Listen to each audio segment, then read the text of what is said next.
Assalamualaikum warahmatullahi wabarakatuh. Siapa sebenarnya Imam Al-Bukhari yang namanya begitu masyhur di kalangan penuntut ilmu? Beliau adalah sosok ulama yang sangat dihormati karena kekuatan hafalan dan kecerdasannya mengumpulkan hadis-hadis sahih. Imam Al-Bukhari bernama lengkap Abu Abdullah Muhammad bin Ismail bin Ibrahim bin Al-Mughirah bin Barduzbah Al-Ju'fi Al-Bukhari.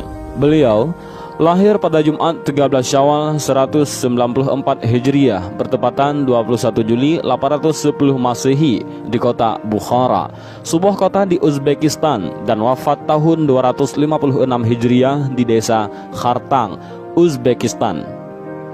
Keistimewaan Imam Al-Bukhari yang diceritakan dalam bukunya biografi Imam Al-Bukhari, Muhammad bin Hatim Al-Waraq Al-Bukhari rahimahumullah menceritakan, "Aku bermimpi melihat Bukhari berjalan di belakang Nabi Shallallahu Alaihi Wasallam.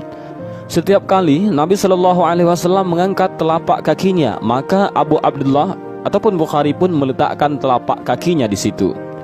Adapun keistimewaan beliau yaitu mampu menghafal 100.000 hadis sahih, sanad dan matannya.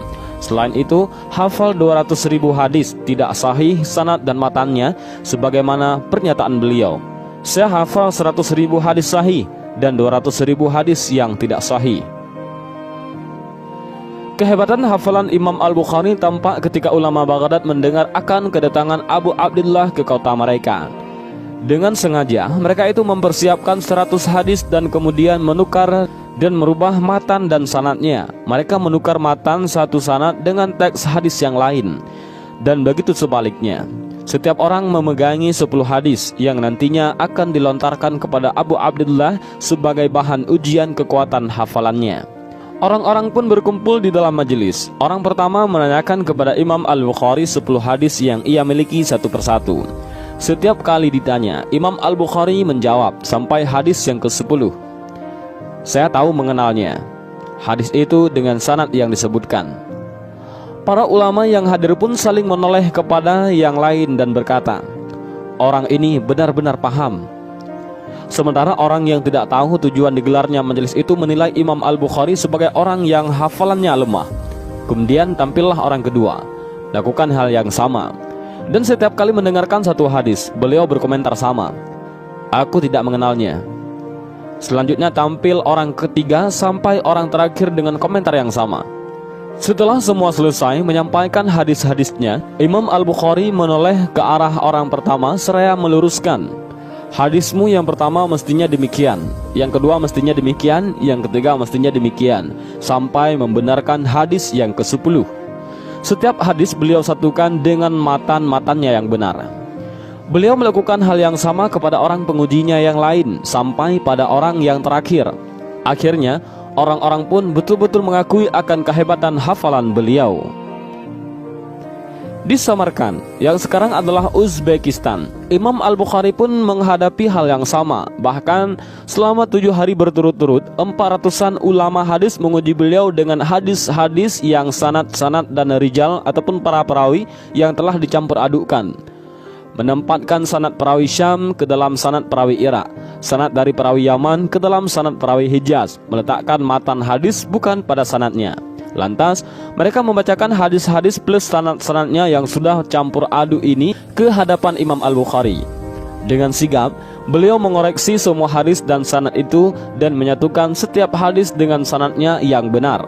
Para ulama yang menyaksikan itu tidak mampu menjumpai satu kesalahan dalam peletakan matan maupun penempatan posisi para perawi. Selain mencari ilmu, Imam Al-Bukhari juga dikenal sebagai ahli ibadah.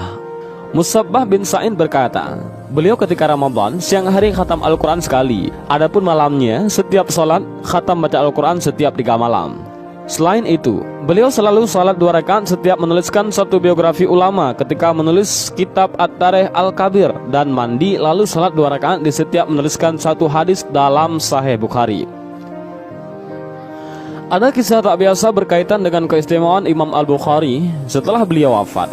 Pada tahun 464 Hijriah terjadi kekeringan di Samarkand. Mereka melakukan salat istisqa di dekat kuburan Imam Bukhari. Imam Az-Zahabi yang wafat pada tahun 748 Hijriah berkata, dan telah berkata Abu Ali Al-Ghasaini, telah mengabarkan kepada kami Abu Fat Nasar bin Al-Hasan Al-Syakati As-Samarkandi. Kami datang dari negeri Valencia ataupun Spanyol pada tahun 464 Hijriah. Selama beberapa tahun, hujan tidak turun pada kami di negeri Samarkand. Orang-orang melakukan istisqa, yaitu salat meminta hujan beberapa kali, namun hujan tidak juga turun. Maka seorang laki-laki saleh yang dikenal dengan kesalehannya mendatangi Kadli negeri Samarkandi. Ia berkata, "Sesungguhnya aku mempunyai suatu pendapat yang hendak aku sampaikan kepadamu." Qadhi itu berkata, "Apa itu?" Ia berkata, "Aku berpandangan agar engkau keluar bersama orang-orang menuju kubur Al-Imam Muhammad bin Ismail Al-Bukhari. Makam beliau ada di Kartang. Lalu kita melakukan istisqa di sisi kuburnya. Semoga Allah menurunkan hujan kepada kita." Qadhi berkata, "Ya, aku setuju."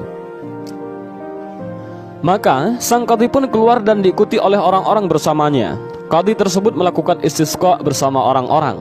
Orang-orang menangis di sisi kubur dan meminta syafaat dengan perantara penghuni kubur Al-Imam Al-Bukhari. Setelah itu Allah Ta'ala mengutus awan yang membawa hujan sangat lebat. Orang-orang tinggal di Kartang selama kurang lebih 7 hari. Tidak seorang pun yang dapat pulang ke Samarkand karena derasnya hujan yang turun. Jarak antara Kartang dan Samarkand sekitar 3 mil. Imam Az-Zahabi tak berkomentar apa-apa terkait kisah ini, tak pula memungkiri ataupun membantahnya, karena sejatinya beliau menukil seutuhnya. Cerita serupa tentang kuburan Imam Al-Bukhari ini juga dikisahkan oleh Tajuddin As-Subki dalam kitabnya Tabaqat Asy-Syafi'iyah Al-Kubra. Kisah lain tentang Imam Bukhari adalah beliau pernah mengalami rasa sakit pada kedua matanya saat masih kecil. Ternyata sakitnya tersebut menyebabkan beliau mengalami kebutaan. Menghadapi hal tersebut, ibunda Imam Bukhari senantiasa menekuni doa sepanjang malam dan siang dengan penuh kejujuran dan air mata, serta selalu berbaik sangka kepada Allah Subhanahu wa Ta'ala. Dia tidak pernah putus asa dan terus mengadu kepada Allah tentang kebutaan anaknya. Hingga suatu malam, ketika ibunda Bukhari terlelap dalam tidurnya, dia bermimpi melihat Nabi Ibrahim alaihissalam yang berkata kepada dirinya, "Wahai perempuan, sungguh Allah telah mengembalikan penglihatan putramu karena banyaknya tangisanmu atau banyaknya doa yang kamu lantunkan." Setelah itu, atas izin Allah, Imam Bukhari pun akhirnya bisa melihat. Ketika Allah Subhanahu wa Ta'ala telah mengembalikan penglihatan Imam Bukhari, ibunda pun berupaya keras untuk mengajarkan putranya untuk mengelilingi negeri-negeri Islam untuk mencari hadis-hadis Nabi dengan hafalan yang kuat. Dengan kesabaran dalam memastikan hadis Nabi yang mulia, Imam Bukhari kini menjadi seorang pembesar dalam ilmu hadis. Kitabnya Sahih Al-Bukhari juga menjadi kitab paling sahih setelah Al-Quran. Imam Muslim pernah bersua dengan Imam Al-Bukhari. Lalu dia mengecup keningnya dan berkata, "Biarkanlah aku mencium kedua kakimu, wahai ustadznya para ustadz, wahai kiainya para kiai, pemimpin para ahli hadis, dan dokter dalam menganalisa cacat-cacat dalam hadis." Dan demikianlah kisah keistimewaan Imam Al-Bukhari. Semoga kita mendapat keberkahan dari ilmu beliau dan Allah mengumpulkannya di tempat yang tinggi bersama Rasulullah Sallallahu Alaihi Wasallam. Demikianlah kisah Imam Al-Bukhari. Wallahu a'lam bishawab. Assalamualaikum warahmatullahi wabarakatuh.